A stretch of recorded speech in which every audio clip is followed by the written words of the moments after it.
It's funny that most people don't realize that one of the most best-known songs in America was a topical song of its day.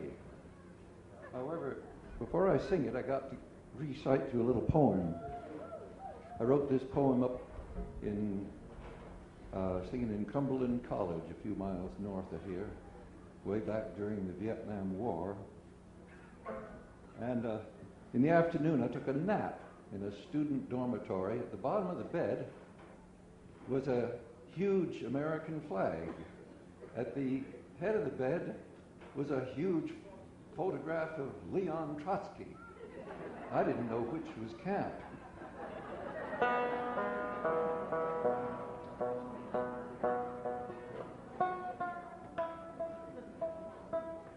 Anyway, I put together these few verses. One evening in a flaming, angry town, I saw my country's flag lying torn upon the ground. I ran in and dodged among the crowd and scooped it up and scampered out to safety.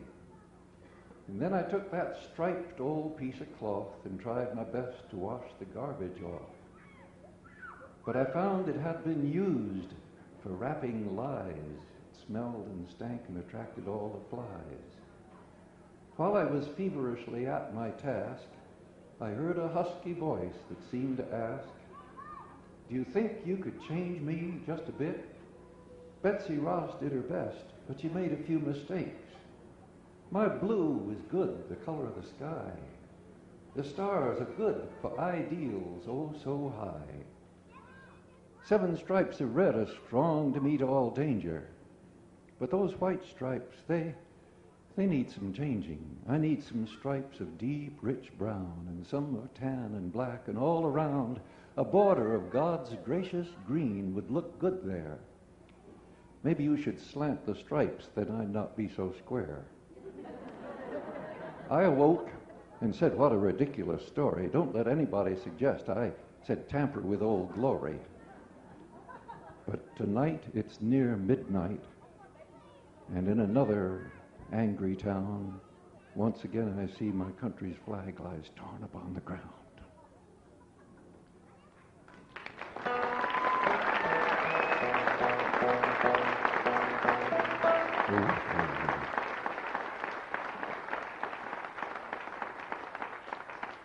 Now, the song I'm going to sing you was a topical song of the year 1815. A young lawyer wrote the words in a burst of enthusiasm, and that evening a friend of his, an actor, stood on a tavern in the city of Baltimore and sang this to cheers. Next thing, some local printer had printed copies, and stagecoaches took them up and down the coast. Within a few weeks, other printers were printing copies. It was the hit song of 1815. And you all know it. You've been told you had to sing it, whether you wanted to or not. The tune, incidentally, is an old English drinking song which was not supposed to be sung by ladies. "Besides, I'll instruct ye like me to entwine the myrtle of Venus with Bacchus's wine." I'm pitching it a very, very low key, so everybody can sing it. "Oh, say, can you see by the dawn's early light, was the valley reed, and the twilight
Good. Excellent.